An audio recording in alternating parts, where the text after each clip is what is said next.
Chapter 2, Landfall. Fast forward 13 months. I'm setting boots on a new continent, Antarctica. Bam! Plastic to rock. My boots scrape on the black beach cobbles like hooves on pavement. 8 of us unload packs, skis, and poles from the Zodiac. Kevin Quinn, our group's big, affable alpha dog guide, is shouting, "Antarctica, baby!" with unhinged glee. He's bear-hugging anyone within range like a football coach on mushrooms. Standing sun-drenched under blue sky with a vast glacier behind us, we watch the Zodiac speed away. Quinn turns to me, holding a satellite phone. "Want to call your family?" he asks.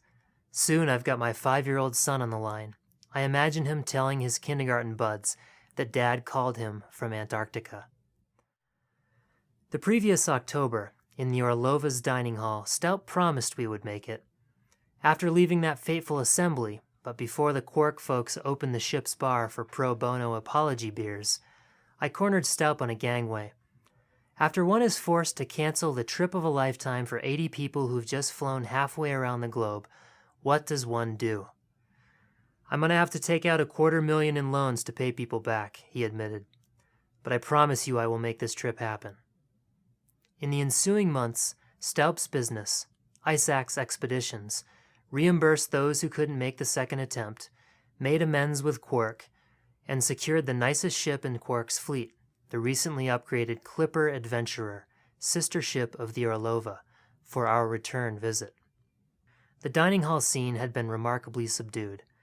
Disbelief steamed from the crowd, but any hard feeling seemed directed more at the general situation than at Doug. I think it was because we were all skiers. We had been on logistically complicated trips before and understood that exigencies arise. And most of the skiers had a personal connection to Staup.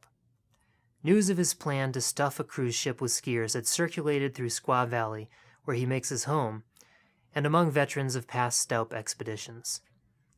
"I think every bro in Squaw is on that trip," said a gear manufacturer I spoke with before the first attempt.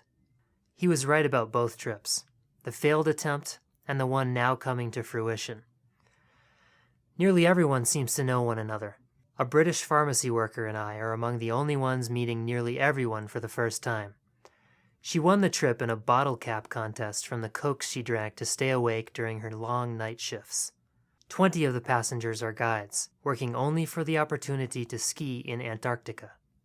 And most of them work for Points North Heli Adventures in Alaska, a company owned by Quinn.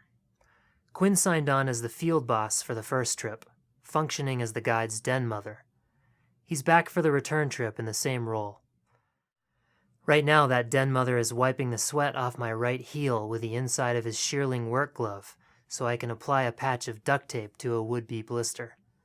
"How's that for guide service?" he asks. Huh? Our group has just descended a 600-foot-high ridge between 2 large bays and is snacking on cured meat. Above, we met 2 skiers who had arrived on the 60-foot chartered Australian yacht Spirit of Sydney. "Odd spot to meet other skiers," one remarked. "Sure is," we said. "How many skiers on board the Spirit?" "Just the 2 of us." "How many with you?" "About 80. Jaws dropped. Fortified and freshly taped, I skin with my cohorts to the base of a black rock buttress. The temperature is about 25 degrees, warmer than I expected, and the snow is a challenging mix of wind-scalloped chalk and breakable crust. Around the corner, a group led by Glenn Poulsen is booting up a short, narrow chute. Though it doesn't hold much snow, a swath of bare talus stripes the center. It seems like a reasonable first Antarctic chute to bag, so with Quinner's approval, I follow them up. One by one we drop. Steve from Jackson Hole, Scott the Army captain from Maine via Alaska, Tumas from Salt Lake City, Kelly from Alaska's North Slope, then me, then Poulsen. 20 scratchy, gravelly hop turns later, we gather at the chute's mouth and gawk.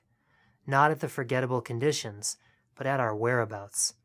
An endless glacier, flanked by tumbling peaks and striated with neon blue crevasses toward its calving sea end, blurs into the far right horizon. Sierra Cove twinkles below, deep blue and streaked with brash ice and a few massive tabular bergs. Our ship, 295 foot and able to comfortably house more than 100 guests, is dwarfed. We meander down and strike gold near the Zodiac pickup, slicing turns through soft corn to the water's edge. Come evening, we sit down to a 5-course dinner in a luxurious dining hall. Moments before, we were sweaty, salt-crusted dirtbags.